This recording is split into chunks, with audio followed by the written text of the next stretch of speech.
सत्य समाचार, तटस्थ समाचार, समाज बदल्ने हाम्रो अभियान। नमस्कार, यो हो टाइम समाचार। म वीरेन्द्र मन। सुरु गरौँ मिथिला माध्यमिकी परिक्रमा जनकपुर आएको सम्बन्धी प्रसंगबाट।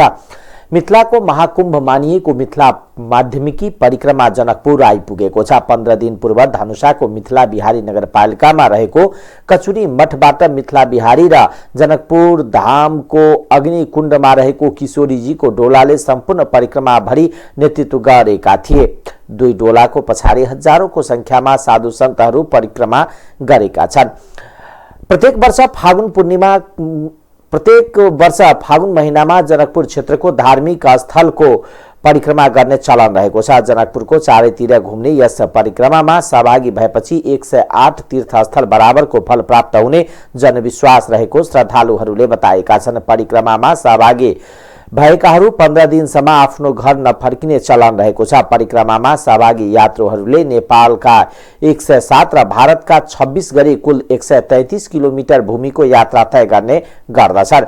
नेपाल भारत दुवै मुलुकको धार्मिक, सांस्कृतिक एवं पारम्परिक सद्भावको प्रतीक रहेको परिक्रमामा यात्राको क्रममा नेपालमा 13 तथा भारतमा 2 गरी 15 विश्राम स्थल छन्। सोही क्रममा धनुषाको हनुमान नगरबाट भारत बिहारको कलानेश्वर, फुलहर हुँदै महोत्तरीको मटिहानी, जलेश्वर, मराई, ध्रुवकुण्ड हुँदै परिक्रमा कञ्चनवन पुग्छ। कञ्चनवनमा परिक्रमावासीहरू एक आपसमा होली खेलेपछि औपचारिक रूपमा होलीको सुरुवात भएको मानिन्छ। त्यसपछि धनुषाको पर्वतता धनुषाधाम, सतोखर, औही, बिसौल हुँदै पुनः कलानेश्वर पुगेर जनकपुर फर्केर विश्राम गर्दछन्। फागुन पूर्णिमाका दिन परिक्रमावासीहरू जनकपुरको अन्तगृह परिक्रमा गरी आफ्नो घर फर्किने परम्परा रहेको छ। मिथिला महात्म्यमा उल्लेख भए अनुसार बृहत, मध्यमा एवं लब्धि गरी 3 प्रकारको परिक्रमा छ, जसमध्ये मध्यमा अर्थात मिथिला माध्यमिकी परिक्रमाको आफ्नै विशेषता छ।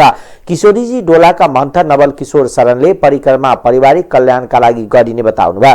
15 दिनसम्म साधु सन्त र श्रद्धालुहरू एकै ठाउँमा बसेर भजन कीर्तन गरेको बताए। यता जिल्ला प्रशासन कार्यालय धनुषाले होलीको अवसरमा जनकपुर धाम उपमहानगरपालिका भित्र 2 दिनसम्म माछा, मासु तथा मदिरा बिक्री वितरण नगर्न निर्देशन दिएको छ। होलीको पूर्व सन्ध्यामा मिथिला माध्यमिकी परिक्रमा ख्याल गर्दै यस्तो निर्देशन दिएको। बिहिबार परिक्रमामा सहभागी जनकपुर धाममा भगवान राम जानकीको डोला आउने र शुक्रबार मध्यमा परिक्रमासँगै अन्तगृह परिक्रमा घुम्ने भएकोले त्यसलाई दृष्टिगत गर्दै प्रशासनले माछा, मासु र मदिरा बिक्री वितरणमा रोक लगाएको हो। जिल्ला प्रशासन कार्यालय धनुषाले बुधबार एक विज्ञप्ति जारी गर्दै चैत 3 र 4 गते जनकपुर धाम क्षेत्रमा मांस, मदिरा बिक्री वितरण तथा सेवन निषेध गरिएको जनाएको छ। जनकपुर धाममा मिथिला नाट्य कला परिषदको आयोजनामा बिहिबारदेखि होली महोत्सव सुरु भएको छ। प्रत्येक वर्ष मिनापले परम्परागत संस्कृतिलाई बचाउन होली महोत्सव गर्दै आएको छ। मिनापको आयोजनामा हास्य, व्यङ्ग, कवि गोष्ठी र होली महोत्सव र शुक्रबार महामूर्ख सम्मेलन हुने महासचिव शैलेन्द्र मल्लिकले जानकारी दिनुभयो। होली जोगिरा गायन प्रतियोगितामा विभिन्न 10 टिम सहभागी भएका थिए। होली गायन प्रतियोगितामा धनुषाको गिद्धा, बेलापट्टी, गरुवाही, जमुनीबाज, धनुषाधाम, महोत्तरीको पिपरा, विशम्भरपुर र सप्तरी जिल्ला सहितको टिम सहभागिता जनाएका थिए। जोगिरा गायन प्रतियोगितामा सहभागी हुने शीर्ष टिमलाई सम्मानसहित पुरस्कृत तथा अन्यलाई सान्त्वना शिल्ड प्रदान गरिएको मिनापले जनाएको छ। होली महोत्सवको दोस्रो दिन महामूर्ख सम्मेलनको आयोजना गरिनेछ। हालसम्म मुख्यमन्त्रीदेखि साहित्यकारसम्मले यो उपाधि पाइसकेका छन्। मिनापले यस पटकको महामूर्खका लागि करिब 2 दर्जन विशिष्ट व्यक्तिहरूको सूची तयार पारेको छ। जनकपुर धाममा 2061 सालमा महामूर्ख सम्मेलन हुँदै आएको छ। पछिल्लो 24 घण्टामा नेपालमा 27 जनामा कोभिड-19 कोरोना भाइरस संक्रमणको पुष्टि भएको छ। पीसीआर र एन्टिजेन गरी 4747 जनाको नमुना परीक्षण गर्दा 27 जनामा मात्र संक्रमण देखिएको स्वास्थ्य तथा जनसंख्या मन्त्रालयले जनाएको छ। परीक्षण गरिएका मध्ये 0.56% मात्र संक्रमण देखिएको हो। त्यस्तै 220 जना निको भएका छन्। नेपालमा अहिले 4376 जना कोरोनाका सक्रिय संक्रमित रहेका छन्। पछिल्लो 24 घण्टामा कोरोना संक्रमणका कारण कसैको पनि ज्यान गएको छैन। यस्तै थप 1,45,984 जनाले कोरोना विरुद्धको खोप लगाएको मन्त्रालयले जनाएको छ। स्कर्पियो को ठक्करबाट 2 युवकको ज्यान गएको छ। मृत्यु हुनेमा वृन्दावन नगरपालिका 6 स्थानीय हरसाहा गाउँका 35 वर्षीय जितेन्द्र पटेल र सोही ठाउँका 28 वर्षीय हरिकुमार ठाकुर रहेको प्रहरीले जनाएको छ। बुधबार राति 8:30 बजेको समयमा रोहतकको चन्द्रनिगाहपुर गौर सडक खण्ड अन्तर्गत हरसाहा चोकमा बा 17 नम्बरको स्कर्पियोले हरसाहा चोकमा ठक्कर दिँदा पैदल यात्री दुवै युवकको मृत्यु भएको हो। ठक्करबाट गम्भीर घाइते भएका ठाकुरको उपचारको क्रममा स्थानीय अस्पताल र पटेलको उपचारका लागि एम्बुलेन्सबाट भारत लैजाने क्रममा राति नै मृत्यु भएको इलाका प्रहरी कार्यालय गौराका प्रमुख डीएसपी श्रीराम भण्डारीले जानकारी दिनुभयो। ठक्कर दिने गाडी चालक मौलापुरका सञ्जय पाण्डे र अर्का गाडीमा सवार सोही ठाउँका कुन्दन पाण्डेलाई प्रहरीले पक्राउ गरेको छ। घटना विषयमा थप अनुसन्धान भइरहेको प्रहरीले जनाएको छ। ठक्कर दिने गाडीमा मदिराको बोतल भेटिएकोले मादक पदार्थ सेवन गरी जथाभावी गाडी चलाएकोले घटना भएको स्थानीयको भनाइ छ। मृतकको आफन्तहरूले दुवैजनाको शव हरसाहा चोकमा राखेर दोषीलाई कारबाही र क्षतिपूर्तिको माग गर्दै बिहानदेखि प्रदर्शन गरेका थिए। सरकारले आउँदो 25 गतेदेखि वैशाख 18 गतेसम्म देशभरका बालबालिकालाई टाइफाइड विरुद्धको खोप लगाउने तयारी गरेको छ। स्वास्थ्य मन्त्रालयका प्रवक्ता डाक्टर संगीता कौशल मिश्राले अभियानकै रूपमा 15 महिनादेखि 15 वर्षसम्मका बालबालिकालाई टाइफाइड विरुद्धको खोप लगाउने तयारी भएको जानकारी दिनुभयो। यसपटक 95% बालबालिकालाई टाइफाइड विरुद्धको खोप लगाउने लक्ष्य लिएको छ। खोप दिनका लागि स्वास्थ्य कर्मीलाई तालिम दिन लगायतका प्राविधिक तयारीका काम भइरहेको छ। यो खोप अभियानपछि टाइफाइड विरुद्धको खोपलाई पनि नियमित खोप कार्यक्रम नै समेट्ने सरकारको तयारी छ। भण्डार केन्द्रको अभावका कारण खोप ल्याउन ढिलाइ भइरहेको थियो। हिजो टाइफाइड विरुद्धको 2 लाख भाइरल खोप भारतबाट आएको छ। थप खोप ल्याउने पनि तयारी भइरहेको मन्त्रालयले जनाएको छ। राष्ट्रपति विद्यादेवी भण्डारीले नेपालीहरूको महान पर्व फागु पूर्णिमा होलीको सुखद अवसरमा स्वदेश तथा विदेशमा रहनु भएका सम्पूर्ण दिदी बहिनी तथा दाजुभाइमा सुख शान्ति तथा समृद्धिको कामना गर्नुभएको छ। फागु पूर्णिमाको अवसरमा बिहिबार दिनुभएका शुभकामना सन्देशमा उहाँले होलीमा खेलिने विविध रंग जस्तै नेपाली समाजमा पनि जातीय, भाषिक र सांस्कृतिक रूपमा विविधतापूर्ण रहेको उल्लेख गर्नुभएको छ। राष्ट्रपतिले यही विविधता बीचको एकता नै हाम्रो नेपाली पहिचान र सामर्थ्य बनेको तथा त्यसले सम्पूर्ण नेपाली बीच आपसी प्रेम, सद्भाव, सहिष्णुता अभिवृद्धि गर्दै राष्ट्रिय एकतालाई थप सुदृढ बनाउन योगदान पुग्ने विश्वास व्यक्त गर्नुभयो।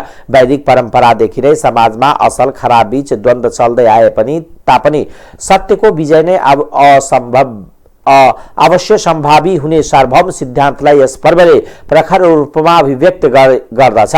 अन्यायमाथि न्यायको, दुराचारमाथि सदाचारको, अधर्ममाथि धर्मको विजय भएको खुशियालीमा मनाइने सांस्कृतिक पर्व होलीले समाजमा विद्यमान प्रवृत्तिलाई पराजय गर्दै सत्य र न्यायको पक्षमा अविचलित रूपमा क्रियाशील रहन प्रेरणा प्रदान गर्ने विश्वास पनि राष्ट्रपतिले सन्देशमा व्यक्त गर्नुभएको छ।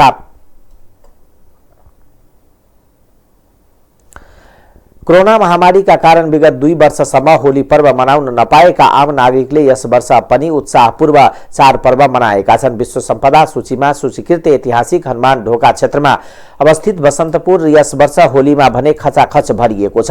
यहाँ होली खेल्नका लागि युवा युवती, ज्येष्ठ नागरिक र बालबालिका पनि उत्तिकै उत्साहजनक सहभागिता भएका थिए। उनीहरूले एकअर्कालाई रंग अबीर लगाएर आत्मीयता साट गरी पर्व मनाएका छन्। बसन्तपुरमा मात्र होइन, शहरका विभिन्न स्थानमा यसैगरी मनाइएको सामूहिकतामा उत्साहपूर्वक मनाएका छन्। दुर्घटना रहित बनाउने उद्देश्यले महानगरीय ट्राफिक प्रहरी महाशाखाले काठमाडौँ उपत्यकाको सुरक्षा व्यवस्था कडा पारेसँगै मर्यादित रूपमा पर्व मनाएको छ। यसअघि जस्तो 1 हप्ता अघिदेखि बाटोमा हिँड्ने नागरिकले खप्नु पर्ने शास्ति भने यस वर्ष सामना गर्नु नपरेको बसन्तपुरमा होली खेल्न आएका दीक्षा कपालीले बताउनुभयो। काठमाडौँ उपत्यकाको सुरक्षा व्यवस्थालाई व्यवस्थित गर्नका लागि 1300 ट्राफिक प्रहरीलाई खटाइएको र नाकासहित 68 स्थानमा विशेष जाँचको प्रबन्ध मिलाइएको महाशाखाले जनाएको छ। यस पर्व को मौका छोपी उच्छृंखल तथा अवांछित तरिकाले सवारी साधनको प्रयोग गर्ने, तीव्र गति र गिजाङ गरी मोटरसाइकल चलाउने, मादक पदार्थ सेवन गरी गाडी चलाउने, मोटरसाइकल चलाउँदा हेलमेट नलगाउने, मोटरसाइकलमा क्षमताभन्दा बढी मान्छे राख्ने, सवारी साधनको प्रयोग गरी महिलालाई लक्षित गरी रंग वा लोला हान्नेलाई कालीमाटी चौक, त्रिपुरेश्वर चौक, कलंकी लगायतका सरका मुख्य स्थानमा सवारीलाई चेक गरी प्रहरीले कारबाही गरेको छ। पहाडी जिल्लामा आज होली पर्व मनाइएको छ भने तराईमा भोलि होली पर्व मनाइनेछ। होलीका अवसरमा सरकारले सार्वजनिक बिदा दिएको छ।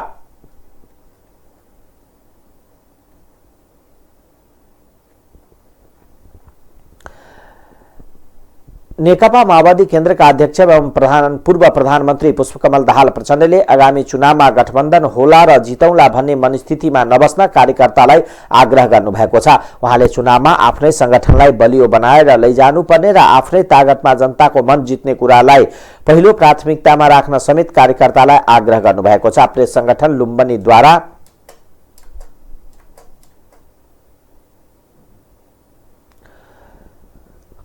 आयोजित पत्रकार सम्मेलनमा उहाँले निर्वाचनमा तालमेल गर्ने र अधिकतम परिणाममा निकाल्ने कुरालाई सहायक प्राथमिकतामा राखेर निर्वाचन तयारीमा लाग्न आग्रह गर्दै निर्वाचन बारेमा कुनै आशंका नगर्न समेत आग्रह गर्नुभयो। अध्यक्ष दाहालले सरकारमा सहभागी 5 दलीय गठबन्धन नै निर्वाचनसम्म जोगाएर लैजाने पक्षमा रहेको जानकारी दिनुभयो। उहाँले अहिले हामी गठबन्धनमा छौं, तत्काल एमालेसँग गठबन्धनको सम्भावना छैन।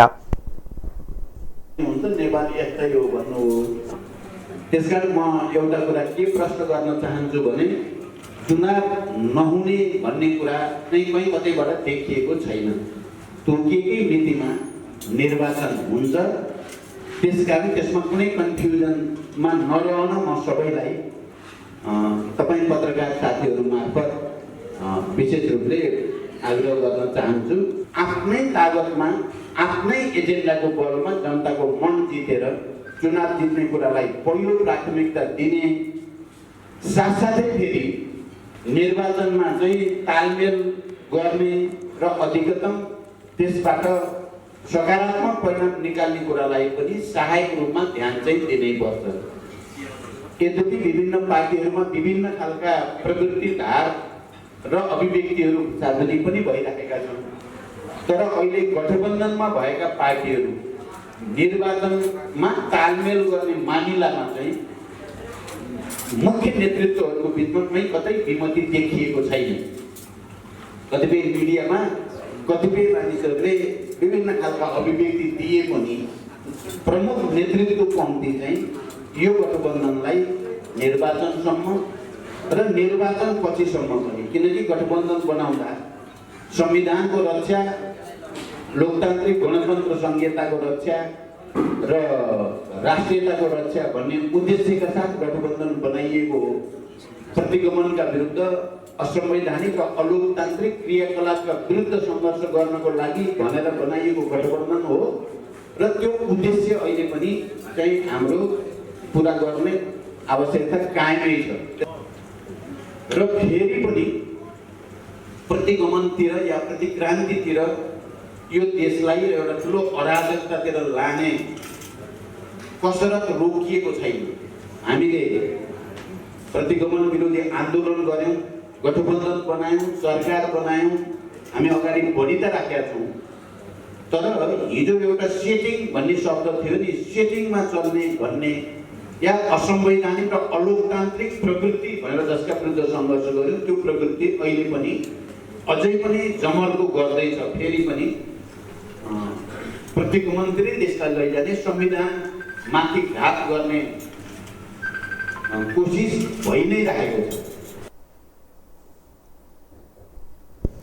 उहाँले चुनाव हुन्छ वा हुँदैन भन्ने आशंका अवस्था अझै व्याप्त रहेको जनाउँदै आफूहरू चुनावको तयारीमा पुरै तागत लगाएर गइसकेको बताउनुभयो। पार्टीका वरिष्ठ नेता नारायण काजी श्रेष्ठ सहितका नेतासँग पत्रकार सम्मेलनमा आउनुभएका अध्यक्ष दाहालले पार्टीभित्र एमसीसीका कारण उत्पन्न विवाद समाधान भइसकेको र आफूहरू एक ढिक्का भएर चुनाव अभियानमा हिँडिरहेको बताउनुभयो। नेपाल कम्युनिस्ट पार्टी एकीकृत समाजवादीका अध्यक्ष माधव कुमार नेपालले प्रतिगामी प्रवृत्तिलाई निर्वाचनमा जनताले दण्डित गर्ने बताउनु भएको छ। फागु पर्वका अवसरमा आयोजना गरिएको होली मिलन तथा शुभकामना समारोहमा उहाँले आगामी वैशाख 30 गते हुन लागेको स्थानीय तहको चुनावमा लोकतन्त्र र संविधानको पक्षमा क्रियाशील राम्रो विचार बोकेका दलले विजय हासिल गर्ने बताउनुभयो। उहाँले प्रतिगामी र अहंकारी व्यक्ति होलिका दहन भए जस्तै पराजित हुने समेत बताउनुभयो। पूर्व प्रधानमन्त्री समेत रहनुभएका अध्यक्ष नेपालले बहुभाषिक बहुसांस्कृतिक मुलुकमा सबै जाति समुदायका संस्कृतिले प्रेम सद्भाव वृद्धि गरी नेपाली समाजलाई एकताबद्ध बनाउने सहयोग पुर्याउने विचार व्यक्त गर्नुभयो। लागि अवलम्बन गर्ने सिद्धान्तको नाम हो। यस अर्थमा हामी समाजवादको बाटोमा अगाडि बढ्न चाहन्छौँ र यो बाटोमा अघि बढ्ने क्रममा हामीले कतिपय बाधा अवरोधहरू पनि देखेका छौँ। दक्षिणपन्थी विचलनहरू पनि पाइरहेका छौँ। व्यक्तिवादी प्रवृत्तिहरू पनि देखिरहेका छौँ। अहङ्कारवादी प्रवृत्ति पनि भोगिरहेका छौँ। त यी सबै प्रवृत्तिहरूबाट हामी यो नेपालको राजनीति मुक्त हुन सकोस्। आउने वैशाख 30 गतेको यो चुनावले जनतालाई फैसला गर्ने अधिकार दिइरहेछ। जसले प्रगतिशील भूमिका खेलेको छ त्यसको उच्च मूल्याङ्कन हुनुपर्दछ। जसले प्रतिगामी भूमिका खेलेको छ त्यसले दण्डित हुनुपर्दछ। प्रतिगामी भूमिका खेल्नेहरू, आन्दोलनको विकासमा बाधक हुनेहरू यदि पुरस्कृत हुन पुग्यो भने हाम्रो यो समाज बाँच्ने लायक हुँदैन। त्यसो हुनाले यो राजनीति जनताको प्यारो राजनीति हुन सक्दैन। त्यसैले राजनीतिलाई आकर्षणको विषय बनाउने हो भने राजनीतिमा असल प्रवृत्ति, असल चरित्र र असल पात्रहरूलाई अगाडि सार्नु पर्दछ। र त्यस कार्यमा मिडियाका साथीहरूले साँचोलाई साँचो, गलतलाई गलत, असललाई असल, कमर्सललाई कमर्सल बाट छुट्याउन सक्नुहोस्। आफ्नो क्षणिक फाइदालाई हेरेर होइन, सत्य र तथ्यलाई बङ्ग्याएर होइन, सत्यमा अडिएर, तथ्यमा अडिएर, सत्यमा पुगेर राम्रा कुराको प्रचार प्रसार गर्ने अभियानमा तपाईँहरू जुट्नुहोस्। म सम्पूर्ण नेपाली दाजुभाइ सबैको कल्याण होस् भन्ने कुरा राख्दै एक समाजवादी जसको उज्जवल भविष्य छ, जसको चुनाव चिन्ह कलम हो, वैशाख 30 गतेको चुनावको बेलामा कलमको कमाल देखिन सक्नुपर्दछ। सत्य र न्यायको प्रतीकको रूपमा रहेको त्यो कलमले अवश्य कमाल गर्नेछ भन्ने आशा गर्दै कलमको प्रचार अभियानमा गाउँ गाउँ, टोल टोल, बस्ती बस्तीमा हामी पुगौँ। जनताको माझमा पार्टीको प्रचार प्रसार गर्ने काममा, सङ्गठन बनाउने काममा, जनपरिचालन गर्ने काममा लागि परौँ भन्दै म सम्पूर्ण पार्टी कार्यकर्ताहरूलाई यस अवसरमा आह्वान गर्दै यो पार्टीको सामर्थ्य शक्ति चुनावको मैदानमा देखिनेछ। विगत 2 पटकको चुनावमा देखिएको छ। राष्ट्रिय सभाको पहिलो चुनावमा पनि देखाएका छौँ हामीले, राष्ट्रिय सभाको दोस्रो चुनावमा पनि देखाएका छौँ हामीले। अब स्थानीय तहको चुनावमा हाम्रो सामर्थ्य देखिनेछ र हाम्रो खिसीटिहुरी गर्ने तत्त्वहरूको भरिबिजोग त्यही बेलामा थाहा हुनेछ। जीवनलाई समृद्ध बनाउनका लागि अवलम्बन गर्ने सिद्धान्तको नाम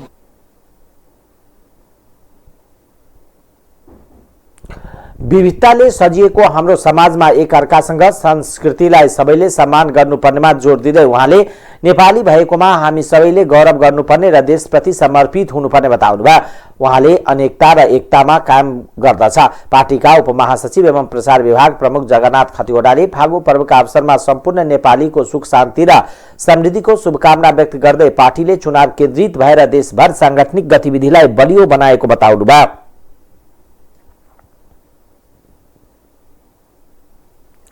नेपाली कांग्रेसका प्रवक्ता डाक्टर प्रकाश शरण महतले आगामी निर्वाचन कम्युनिस्टले छरेको भ्रमलाई जनतामाझ उजागर गर्नुपर्ने बताउनु भएको छ। बिहीबार काठमाडौँमा आयोजित प्रशिक्षणका क्रममा महतले यसअघि कम्युनिस्ट सरकारले गरेका झुटा प्रचारलाई कांग्रेसले आगामी चुनाव निर्वाचनमा जनतामाझ उजागर गर्नुपर्ने बताउनुभयो। महतले यसअघि कांग्रेसलाई पराजित गर्न कांग्रेसकै केही व्यक्तिहरू लागेको भन्दै अब कांग्रेसले आफ्नो पार्टीको नभई कम्युनिस्टको कुरा काट्नुपर्ने धारणा राख्नुभयो। त्यस्तै उहाँले एमसीसी मुलुकको हितमा नै रहेकोले तर केही दलले सत्ता संघर्षको माहौल बनाएको आरोप लगाउनुभयो। मुलुकको विकासका लागि एमसीसी जस्तो अन्य सहायता आवश्यक रहेको उहाँको भनाइ छ। अब हामीले आफ्नो साथीभाइको कुरा काट्न छोडेर कम्युनिस्टको कुरा काट्न सुरु गर्नु पर्यो, हाम्रो विरोधीको कुरा काट्न सक्नु पर्यो। उनीहरूको तर्कपूर्ण तरिकाबाट, त्यही जबरजस्त कुरा काटेर हुँदैन। तर्कपूर्ण तरिकाबाट उनीहरूले स्थानीय निकायमा के गरे, यहाँको जुन बजेट छ त्यसको कसरी दुरुपयोग गरे, कसरी आफ्ना मान्छेको बिचमा मात्रै त्यो बाँडफाँड गरे र थोरै मात्रै जनताको बिचमा पुग्यो र राष्ट्रिय रूपमा उनीहरूले के गरे, 50 वर्ष शासन गर्छु भने तर 5 वर्ष पनि शासन गर्न नसकेर 3.5 वर्षमै उनीहरूको चाहिँ शासन सत्ता गयो। अहङ्कार बढ्यो, भ्रष्टाचार बढ्यो, दुरुपयोग बढ्यो, कानुनी शासनको अन्त्य भयो, संवैधानिक शासनको अन्त्य भयो। कुरा धेरै, काम कम, घर घरमा ग्यासको पाइप जोड्ने, रेल 2 वर्षमा जोड्ने, पानी जहाज ल्याउने, यी सबै उडन्ते कुराहरू भए। एउटा गफाडी हुन्छ नि गाउँघर टोल छिमेकमा पनि कोही एकदम गफ गर्ने सिपालु मान्छे, गफ एकदम गर्ने, घरबार बेहाल। हामी आफ्नै साथीभाइलाई कुरा काट्नमै धेरै समय हाम्रो बित्छ, हामी कुरा उठाउँदैन, उनीहरूले छ्याप्पै छोप्छ। को बन्धन त काङ्ग्रेसलाई मात्रै लागु गर्ने, उनीहरूलाई त उनीहरू त्यस्तै हो भन्ने चढाइ गर्नु पनि छैन, नभएको कुरो भन्नु पनि छैन, भएकै कुरा गरे हुन्छ। तर गर्न चाहिँ थाल्नु पर्यो काम। यो अनुदान सहयोग हो, फिर्ता गर्नु पर्दैन, यो ऋण हो। पहिलो कुरा, अचेल अनुदान धेरै देशले दिँदैन, एकदम थोरै थोरै दिन्छ, 2-4 अरब 5-7 अरबसम्म दिन्छ, सबैले ऋण मात्रै दिन्छ, अनुदान एकदम कम दिन्छ। यत्रो ठुलो अनुदान एक मुष्ट पहिलोपटक आयो। पहिलो कुरा त्यो। दोस्रो कुरो, विदेशी सहयोग बिना अझै पनि हाम्रो चाहिँ अर्थतन्त्र अगाडि बढ्न सक्दैन। अहिले जस्तो हाम्रो पुलिस, आर्मी, शिक्षक, सरकारी अस्पतालहरूको कर्मचारी र डाक्टर, नर्सेसहरूको तलब तिर्न पनि हाम्रो राजस्वले भ्याउँदैन।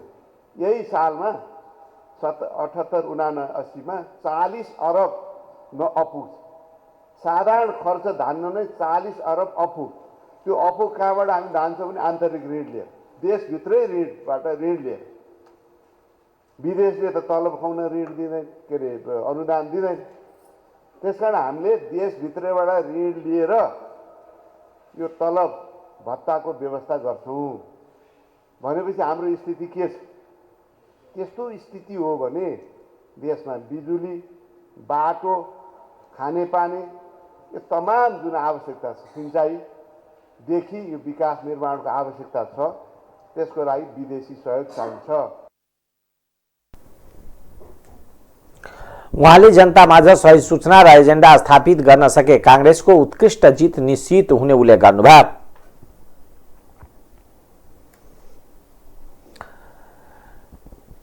नेकपा एकीकृत समाजवादीले पार्टीका 7वटै प्रदेश कमिटी गतिविधिको अवस्था बुझ्न केन्द्रीय नेताहरूको नेतृत्वमा अनुगमन टोली गठन गरेको छ।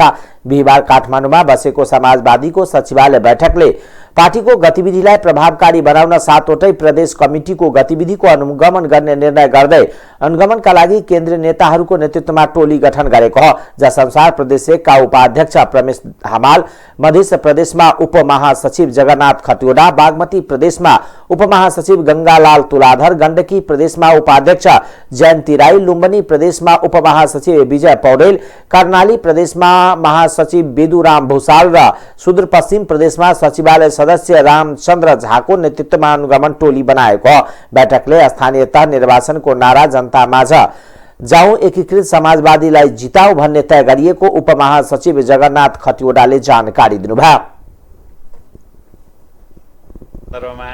गठबन्धनका सन्दर्भमा हाम्रा केन्द्रीय कमिटीका बैठकका निर्णयहरूको सन्दर्भमा धेरै चर्चा गरेको छ र मूलतः 2टा कुरा निष्कर्ष हामीले गरेका छौँ। एउटा निष्कर्ष हो, हामीले एउटा नारा तय गरेका छौँ, मूल नारा जनतामा जाउँ एकीकृत समाजवादीलाई जिताउँ। जनतामा जाउँ एकीकृत समाजवादीलाई जिताउँ भन्ने एउटा नारा तयार गरेका छौँ यही नारा अन्तर्गत हामी अब चुनावमा जानेछौँ। अर्को निर्णय गरेका छौँ। त्यो निर्णय भनेको 7वटा प्रदेशमा केन्द्रबाट, केन्द्रीय कार्यालयबाट अनुगमन गर्ने नेताहरूको टोली पठाइनेछ। व्यक्तिगत जिम्मेवारी दिइएको छ। त्यो जिम्मेवारीका आधारमा 7 प्रदेशमा गरेका कामहरूको उहाँले कम्प्लिट रिपोर्टिङ लिनुहुनेछ। प्रत्येक गाउँपालिका, नगर, वडा, महानगर, उपमहानगर यी सबैका रिपोर्टिङ लिएर हाम्रो वास्तविक परिस्थिति के छ, हामी सङ्गठनमा कुन अवस्थामा छौँ, हामी के गर्न चाहन्छौँ र हाम्रो उद्देश्य पूर्ति गर्ने गरी सङ्गठनको नेटवर्क कस्तो बनिया छ देखि लिएर आजसम्म भएका र नभएका कामहरूको कम्प्लिट सूचना प्राप्त गर्ने गरी हामीले अनुगमन गर्नका निम्ति र त्यहाँको कामलाई प्रभावकारी बनाउनका निम्ति, कामलाई अझ बल दिनका निम्ति प्रदेशका इन्चार्ज, अध्यक्ष र त्यहाँका पदाधिकारीहरूलाई सहायता पुर्याउनको निम्ति र केन्द्रबाट निर्देशित गर्नका निम्ति हामीले एउटा अनुगमन टोली बनाएका छौँ। त्यो अनुगमनमा प्रदेश नम्बर 1 मा हुनुहुन्छ उपाध्यक्ष कमरेड प्रमेश हमाल, प्रदेश नम्बर 2 मा उपमहासचिव कमरेड जगन्नाथ खतिवडा, प्रदेश नम्बर 3 मा उपमहासचिव कमरेड गङ्गालाल तुलाधर, प्रदेश नम्बर 4 मा उपाध्यक्ष कमरेड जयन्ती राई, प्रदेश नम्बर 5 मा उपमहासचिव कमरेड विजय पौडेल, प्रदेश नम्बर 6 मा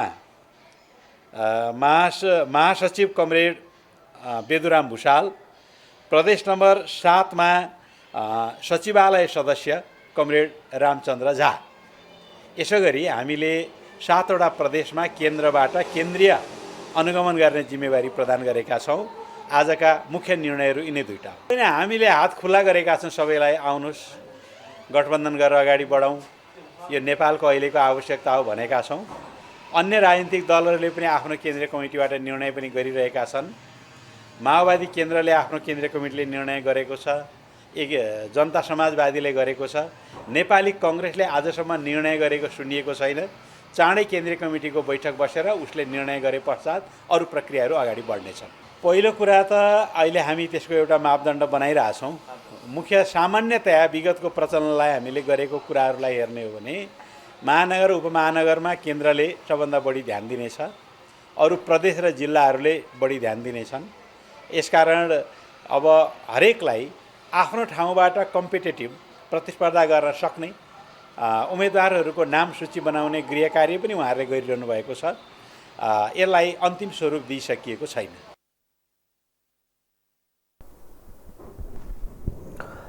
उहाँले आगामी निर्वाचनका तालमेलका लागि पार्टी खुल्ला रहेको पनि बताउनुभयो। त्यस्तै उहाँले आगामी निर्वाचनका लागि उम्मेदवारको मापदण्ड निर्माण गरिएको उल्लेख गर्नुभयो। बैठकमा गठबन्धन र केन्द्रीय कमिटी निर्माणका बारेमा छलफल भएको खतिवडाले बताउनुभयो।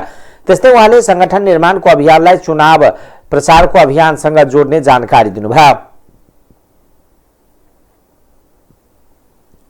निर्वाचन आयोगले स्थानीय तह निर्वाचनमा राष्ट्रिय मान्यता प्राप्त दल बाहेकका 73वटा राजनीतिक दलहरूलाई आफ्नो दलको निर्वाचन चिन्ह प्रदान गर्ने निर्णय गरेको छ। यसअघि स्थानीय तहको निर्वाचनमा राष्ट्रिय मान्यता प्राप्त दल बाहेकका प्रतिनिधिहरूले स्वैच्छिक चिन्ह लिएर उठ्नुपर्ने प्रावधान थियो। बिहिबार निर्वाचन आयोगको नियमित पत्रकार सम्मेलनमा आयोगका प्रवक्ता शालिग्राम शर्मा पौडेलले बताउनुभयो। उहाँले 73वटै राजनीतिक दलहरूलाई आफ्नो दलको निर्वाचन चिन्ह प्राप्त गर्नका लागि जिल्ला स्तरको संगठन संरचना जिल्ला समितिको विवरण 2078 को चैत 6 गते भित्र पेश गर्न पत्राचार गरिएको पनि बताउनुभयो। प्रवक्ता पौडेलले आगामी स्थानीय निर्वाचन 2079 का लागि निर्वाचनको समयमा निर्वाचन समितिको प्रतिलिपि 20 लाख रुपियाँको सामूहिक दुर्घटना बीमा गर्न राष्ट्रिय बीमा संस्थानसँग मिति 2078-12-2 मा सम्झौता गरिसकेको पनि बताउनुभयो। प्रवक्ता पौडेलले आगामी स्थानीय तह निर्वाचन स्वच्छ, निष्पक्ष, स्वतन्त्र, विश्वसनीय र मितव्ययी रूपमा सञ्चालन गर्ने सन्दर्भमा प्रचलित कानून बमोजिम निर्वाचन प्रयोजनका लागि दल दर्ता भएको दलका उम्मेदवारहरूलाई सोही दलको निर्वाचन चिन्ह दिन उपयुक्त निर्णय गर्ने सन्दर्भमा निर्वाचनमा भाग लिन आयोगमा दर्ता भएका राष्ट्रिय मान्यता प्राप्त दल बाहेकका 73वटै राजनीतिक दललाई राजनीतिक दल ऐन सम्बन्धी 2073 को दफा 57 बमोजिम जिल्ला स्तरको संगठन संरचना जिल्ला समितिको विवरण 2078 को चैत 6 गते भित्र पेश गर्न पत्राचार गरिएको छ। आयोगबाट स्वीकृति भएको निर्वाचन आचार संहिता चैते 3 गते नेपाल राजपत्रमा प्रकाशन भइसकेको छ। आगामी स्थानीय निर्वाचन 2079 का लागि आयोगले तोकेको मितिदेखि उक्त आचार संहिता लागू हुनेछ। आगामी स्थानीय निर्वाचन 2079 का लागि निर्वाचनको समयमा निर्वाचन समितिको प्रतिलिपि 20 लाख रुपैयाँको सामूहिक दुर्घटना बीमा गर्न राष्ट्रिय बीमा संस्थानसँग सम्झौता समेत गरिएको छ। स्थानीयता निर्वाचनका लागि आवश्यक पर्ने मतदाता नामावली, मतदाता परिचय पत्र लगायतका निर्वाचन सामग्रीहरू छपाईका लागि गोरखापत्र दैनिकमा 6वटा प्याकेजमा ई बिलिङ माध्यमबाट खरिद गर्न सूचना प्रकाशित गरिएको जानकारी दिनुभयो। उम्मेदवारलाई सोही दलको निर्वाचन चिन्ह दिन उपयुक्त निर्णय गर्ने सम्बन्धमा निर्वाचनमा भाग लिन आयोगमा दर्ता भएका राष्ट्रिय मान्यता प्राप्त बाहेकका 73 राजनीतिक दललाई राजनीतिक दल सम्बन्धी ऐन 2073 को दफा 57 बमोजिम जिल्ला स्तरको संगठन संरचना जिल्ला समिति को विवरण 78 चैत्र 6 गते भित्र पेश गर्न पत्राचार गरिएको छ। 2 आयोगबाट स्वीकृत भएको निर्वाचन आचार संहिता 2078 आज मिति 78 चैत्र 3 गते नेपाल राजपत्रमा प्रकाशन भइसकेको छ। आगामी स्थानीय तह निर्वाचन 2079 का लागि आयोगले तोकेको मितिदेखि उक्त आचार संहिता लागू हुनेछ। 3 आगामी स्थानीय तह निर्वाचन 2079 का लागि निर्वाचनको समयमा खटिने जनशक्तिको प्रतिपूर्ति 20 लाख रुपैयाँको सामूहिक दुर्घटना बीमा गर्न राष्ट्रिय बीमा संस्थानसँग मिति 78/12/2 मा सम्झौता गरिसकिएको छ। 4 स्थानीय तह निर्वाचनका लागि आवश्यक पर्ने मतदाता नामावली, मतदाता परिचय पत्र लगायतका निर्वाचन सामग्रीहरू छपाईका लागि आज मिति 78/12/3 गते गोरखापत्र दैनिकमा 6वटा प्याक। यसमा नेपालको संविधानको धारा 215(6) र धारा 216(6) मा उम्मेदवारको स्थानीय तहमा को निर्वाचनको लागि उम्मेदवार हुनेको योग्यताको विषय तोकेको छ। त्यस्तै स्थानीय तह निर्वाचन ऐन 2073 को दफा 12 र 13 मा अनुगमनको लागि त्यसमा अब उल्लङ्घन गरेको उम्मेदवार वा दललाई त्यस्तो उल्लङ्घन नगर्न निर्देशन जारी गर्न सक्ने, अब त्यो निर्देशनहरूको पालना नभएमा जरिवाना गर्न सक्ने 1 लाख रुपैयाँसम्म हैन। अब निर्वाचन स्वच्छ स्वतन्त्र र भयमुक्त वातावरणमा सञ्चालन हुन आचार संहिता उल्लङ्घनको कारणले त्यो चाहिँ चुनौती देखिएको अवस्थामा सम्बन्धित उम्मेदवारको उम्मेदवारी रद्द गर्न सक्ने सम्मको कानुनी व्यवस्था छ। उहाँले निर्वाचन आयोग आवश्यक सम्पूर्ण तयारीमा क्रमिक रूपमा लागिसकेको जानकारी दिनुभयो। होली पर्वका बेलामा बजारमा बिक्री हुने विभिन्न थरीका रंग, होली टी सर्ट, पिचकारी, बेलुन लगायतका सामग्रीको मूल्य बढेको छ। अन्तर्राष्ट्रिय बजारको अवस्था र अहिलेको मूल्य वृद्धिका कारण होली सामग्रीको बजार भाव भने अघिल्लो वर्षको तुलनामा केही बढेको साना तथा मझौला व्यापारीहरू को संस्था नेपाल राष्ट्रिय व्यवसायी महासंघका अध्यक्ष नरेश कटवालले जानकारी दिनुभयो। बजारमा अहिले न्यूनतम 300 रुपैयाँदेखि 1000 रुपैयाँसम्म मूल्यको होलीका टी सर्टहरू उपलब्ध छन्। सबै खाली टी सर्ट अघिल्लो वर्षको तुलनामा 100 रुपैयाँसम्म मूल्य बढेको व्यापारीहरू बताउँछन्। पिचकारीको मूल्य पनि अघिल्लो वर्षको तुलनामा 50 रुपैयाँदेखि 100 रुपैयाँसम्म बढेको छ। अहिले बजारमा 100 रुपैयाँदेखि 400 रुपैयाँसम्मको पिचकारी उपलब्ध छ। होली पर्वको मुख्य आकर्षणको रंगमा अहिले बजारमा मूल्य अनुसारको प्रति किलो 300 देखि 350 किलोग्रामसम्म पर्ने गरेको छ। नेपालमा होली पर्वका बेला प्रयोग हुने रंगको आयात भने भारततर्फ हुने गर्दछ। विभिन्न प्रकारका पूजापाठ लगायतका धार्मिक कार्यहरूका लागि रंगको व्यापार 12 महिना हुने गरे पनि होलीको समयमा भने यसको व्यापार बढी नै हुने गर्दछ। काठमाडौँका मुख्य व्यापारिक केन्द्रहरू न्यू रोड, खिचापोखरी, असन, इन्द्रचौक, ठमेल लगायतका स्थानमा होलीका सामग्रीहरू प्रशस्त बेच्न राखिएको देख्न सकिन्छ। तर आशा लाग्दो तरिकाको व्यापार भने नभएको व्यापारीहरूको भनाइ छ। काठमाडौँको मुख्य व्यापारिक तथा पर्यटकीय केन्द्र ठमेलमा पनि यस वर्ष होलीमा खासै उमङ्ग नभएको बताइएको छ। विगतका वर्षहरूमा खिचापोखरी विदेशी पर्यटकले भरिने र यस क्षेत्रमा होटल तथा रेस्टुराँहरू यस वर्ष 10 देखि 15% मात्र विदेशी पर्यटक छन्। आर्थिक समाचार।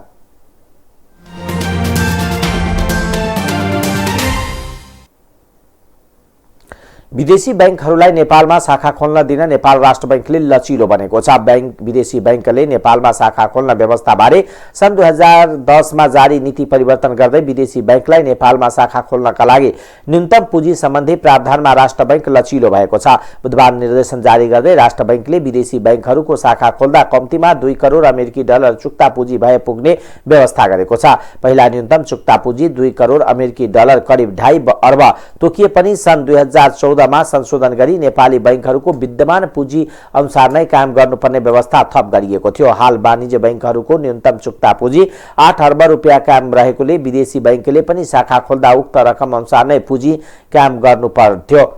तर नयाँ निर्देशिकाले 2 करोड अमेरिकी डलर भए पुग्ने व्यवस्था गरेको छ। विदेशी बैंकहरूलाई नेपालमा आकर्षित गर्न चुक्ता पुँजीको व्यवस्था लचिलो गरिएको राष्ट्र बैंकका कार्यकारी निर्देशक देव कुमार ढकालले बताउनुभयो। यसअघि प्रावधानका कारण विदेशी बैंकहरू आकर्षित भएनन् उहाँले भन्नुभयो। यसले पहिलाको व्यवस्थामा केही सुधार गरेको जानकारी दिनुभयो। राष्ट्र बैंकले 12 वर्षअघि शाखा खोल्न पाउने नीति जारी गरे पनि हालसम्म कुनै विदेशी बैंकले नेपालमा शाखा खोलेका छैनन्। कतारको दोहा बैंक, यूए का मसरेक बैंक र भारतको एससीआईसीआई बैंकले मात्र शाखा सम्पर्क कार्यालय खोलेका छन्। सम्पर्क कार्यालयले बैंकिङ कारोबार गर्न पाउँदैन। यी बैंकले शाखाको रूपमा सञ्चालन गर्न चाहेमा राष्ट्र बैंकले तोके अनुसारको चुक्ता पुँजी काम गर्नुपर्नेछ। निर्देशिका अनुसार विदेशी बैंकका शाखाले ठूलो रकमको निक्षेप संकलन तथा कर्जा लगानी गर्न पाउँछन्। यिनीहरूले कम्तीमा 1 करोड भन्दा बढीको निक्षेप र 2 करोड भन्दा बढीको कर्जा मात्र लगानी गर्न पाउँछन्। विदेशी बैंकहरूले नेपालमा सम्पर्क कार्यालय खोल्दा वार्षिक रूपमा 5000 अमेरिकी डलर शुल्क बुझाउनु पर्ने प्रावधान समेत राष्ट्र बैंकले निर्देशिकामा थपेको छ। अब अन्तर्राष्ट्रिय समाचार।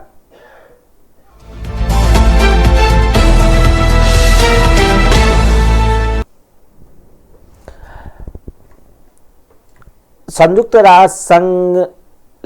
राष्ट्रसङ्घले युक्रेनमा प्रति मिनेट 55 जना बालबालिका शरणार्थी बन्न थालेको संयुक्त राष्ट्रसङ्घले जनाएको छ। गएको फेब्रुअरी 14 देखि रुसले आक्रमण सुरु गरे यता अहिलेसम्म 30 लाख भन्दा धेरैले युक्रेन छाडेको राष्ट्र बैंकको प्रारम्भिक तथ्याङ्क छ।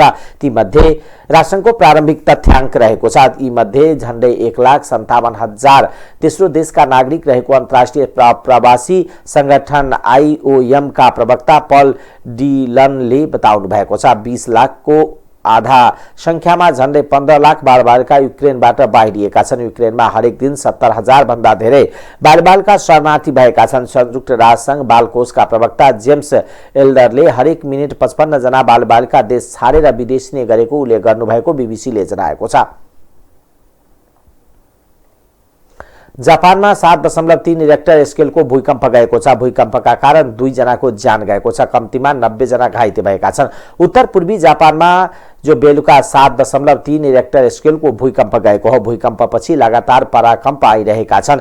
राजधानी टोकियोमा पनि असर देखिएको बीबीसीले जनाएको छ। भूकम्प प्रभावित क्षेत्रमा विद्युत सेवा प्रभावित भएको छ। अस्थायी रूपमा झन्डै 20 लाख घरमा विद्युत सेवा कटौती भएको छ। विद्युत नियमित गर्न प्रयास भइरहेको सरकारले क्षतिको विवरण सङ्कलन गरिरहेको जनाएको छ। सन् 2011 को शक्तिशाली भूकम्पले जापानमा सुनामी आएको थियो। फुकुशिमा आणविक प्लान्टलाई ध्वस्त बनाएको थियो भने प्लान्टबाट विकिरण चुहिएर विपत्ति निम्तिएको थियो। कोभिड-19 कोरोना भाइरसको संक्रमण दर फेरि बढ्न थालेको भन्दै विश्व स्वास्थ्य संगठन WHO ले सतर्क रहन आग्रह गरेको छ। विश्वका कतिपय देशमा संक्रमण दर बढ्न थालेको भन्दै संगठनले कोरोना भाइरसप्रति सजग भनेको हो। 1 महिना जति कोरोना संक्रमण दरमा कमी आएको भए पनि पछिल्लो हप्ता केही